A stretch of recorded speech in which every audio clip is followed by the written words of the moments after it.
Right, thanks again for tuning in and subscribing. We're doing pretty good here, and it's all because people are hungry for alternative media. All right, I'm a weird character in this because I'm not from the progressive left. I am from the center right, or just if you want to just say I'm a conservative, former conservative, or a guy who right now is a bit confused as to what I believe. I don't think I'm really tethered to any one ideology. I think my favorite show, like listening to guys talk, is this show called Fault Lines with Lee Stranahan and Garland Nixon, because those two guys kind of represent all of my views. Like, it's weird, because Lee is the conservative guy, but he's like a populist, and he's fed up. And he knows that, I think he knows that Trump is maybe just corrupt and incompetent a little bit, and he was right on this early on when Jared Kushner started to run the show. I mean, he was talking about this, and nobody else in that group wanted to listen to him. I mean, he's been exiled from various things like Breitbart and so forth because, he starts to tell the truth, and they don't want to hear the truth. And Garland Nixon is, I think, a good, friendly, nice guy who's a progressive, and I like listening to those guys talk. They're good. And there are others out there. I have gotten hooked on all these different shows, whether it be like Nico House or Status Quo, or, you just start watching one of them, and then you go and you watch another one because they're so good. And look, the corporate media, if you haven't noticed, they make money off mostly center-right ideas. It's just a fact. And that's the prevailing view. If you turn on terrestrial radio, not Sirius, there are some shows on satellite that are progressive shows and so forth. I'd love to hear a show that was just balanced. You know what I mean? Like real, not like the Fox News Fair and Balanced, but just balanced. And nobody does that. Nobody talks from a balanced perspective where they listen to everybody's arguments and they come out with several different options and opinions. And then, you think about it and you figure out which one is the right one. Instead of everybody spoon-feeding you what they want you to think. And that's been the case for decades. And the corporate media is owned by large corporations who are owned or collude, I should use that word a lot now, collude with the military-industrial complex, which pretty much runs our government. It's maybe more complicated, like all the connections, but that's kind of what's happened. And conservatives don't see this, because you know why they don't see it? Because a lot of them have jobs that are tied to this, and they can't bite the hand that feeds them. And then you've got the so-called CNNs, like these networks that are supposedly liberal, which the word liberal is starting to really irritate me now, because I think progressive is better than liberal, because liberals seem to pick fights over stupid crap, whereas progressives have these big concepts that they put forward, and they're less concerned about the stupid crap because they see, hey, we can't continue to be run by the military-industrial complex. And, for instance, climate change to them is a big concept, and, if we're going to do anything about it, we need to do big things. So, and then of course people debate that, and the only way to debate that is to try to deny it and so forth. So, any of these things, like the income disparity, you can't deny that there's this huge wealth inequality. And I'm not trying to sound like a raving progressive, because I don't feel comfortable as a raving progressive. I'm just saying that those things are real. And, these are all truth bombs, basically, that are just ticking. And if we don't deal with the ticking time bombs, they're going to explode and they're going to get worse. I mean, this economy, you cannot run the United States economy off the backs of just military contractors. You can't just keep doing that. You announce you're going to go into Venezuela, and stocks go up on Wall Street for companies like Raytheon. It's just weird. We're living in a weird world, and none of these crumbs fall off the table. Now, what's scary right now is the media is starting to acknowledge that Bernie Sanders is the front runner. I wish it was Tulsi Gabbard.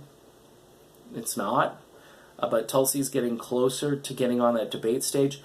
See, Bernie's getting press, and he's getting press because of they're scared because his numbers are so good that they can't. I mean, all his donations are coming in small increments from people under 39 years old. I mean, from a political campaigning, if you're running a campaign, that is gold. That's the kind of stuff you want to see. Young people are inspired. Now, do young people vote like older people?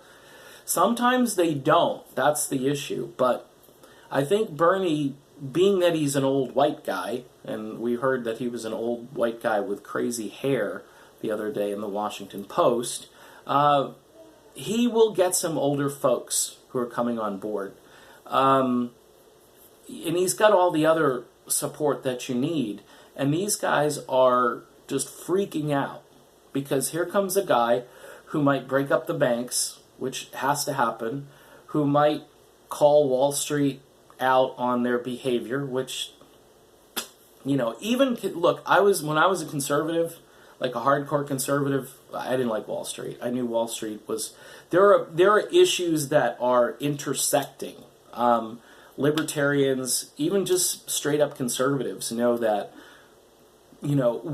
here's a good example. When Ted Cruz was running for president against Trump, a lot of the Trump people were calling Cruz out for being a Wall Street lackey. Now, he had connections, but his wife worked for Goldman Sachs, and everybody's like, this guy's just a Goldman Sachs puppet. And he is. He is, but he came off, he's trying to come off as being the pure conservative without any of these insider connections. And people called him out on it. And it didn't really matter because Trump, although he wasn't directly in bed with those people, he's just, his son, or his son-in-law rather, is, and Jared Kushner is Ted Cruz's wife, okay? So it doesn't really matter because it's all corrupt and it's all bad, and rather than serving the people, they serve these large corporations. Now, Bernie Sanders is a huge threat because this time, so far, the candidate, now if Biden gets in, Biden's already got the baggage with the touchy-feely, gropey stuff, and he's going to struggle a little bit with that because he's going to get it from all sides. He's going to get it from just the Me Too elements right now that are in the culture, and he's going to get it from the conservatives that are going to love this. They're just going to have a field day with it. So you're going to have the conservatives, the Me Tooers, and the progressives who are going to probably complain more about policy than they are about his hair sniffing stuff, okay? Which, again, it is just creepy and weird. And he's an old guy. He's almost as old as Bernie, right? They're about the same age, couple of years maybe difference.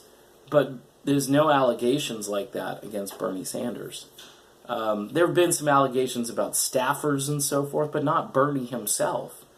So the media right now is a little apoplectic, and it's going to get worse. The hit jobs are going to start to come in. They probably are getting their marching orders now. This guy's polling too well.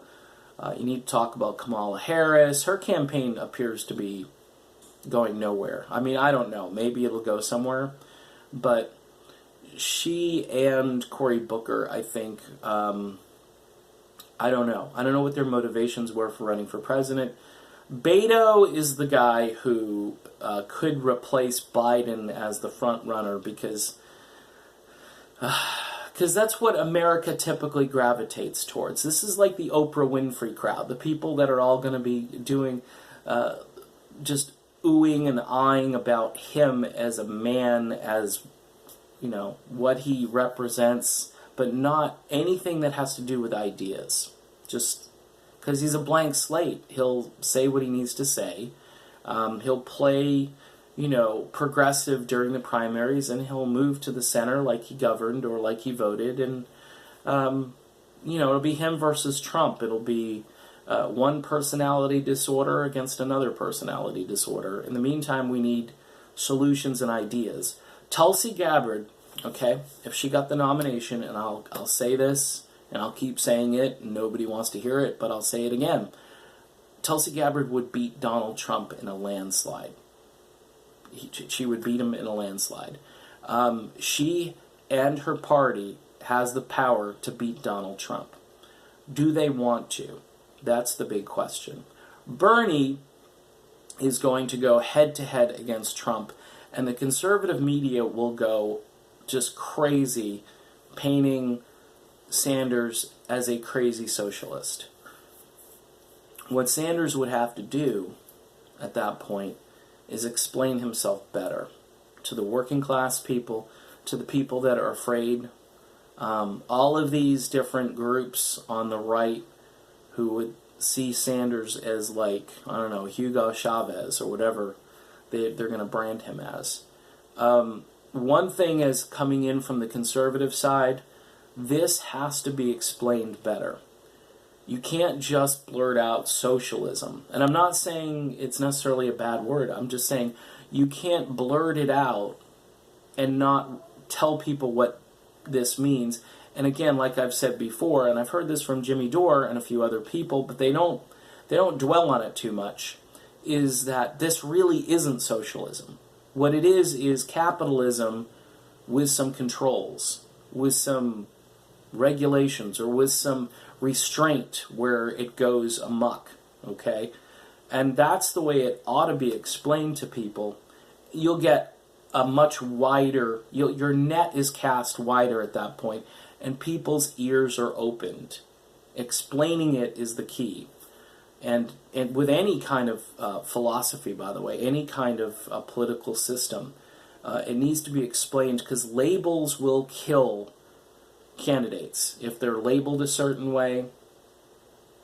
Conservative as a word doesn't seem to do as much damage as progressive, but I think as kind of a raving independent where I am now, you really got to ditch labels. You don't talk labels, talk ideas, all right?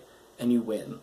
And I still think Tulsi Gabbard's a better candidate, though. She's got the right temperament. She's younger. She's a woman. She's got just this even-keeled temperament, and she speaks truth to power, and she does so with dignity, and she does it in a way that's not frantic, that's not yelling and loud. But the other argument might be is Trump is got all this bombast over here, and you need maybe a bombastic candidate to compete with that. I don't know. I guess it depends on if the country can kind of sift through all the noise to get to the actual ideas. And I don't have a lot of confidence that they can, but we continue. We slog on, and we keep telling people the truth. That's all we can do. Alright, so I am done with this video. Thanks again for subscribing. It's been really interesting, and yes, I'm a work in progress. But I appreciate the kind words, and even a few criticisms. It's fine. At least people aren't personally attacking me, which is nice, but I'm sure that'll happen eventually. Alright, see you soon.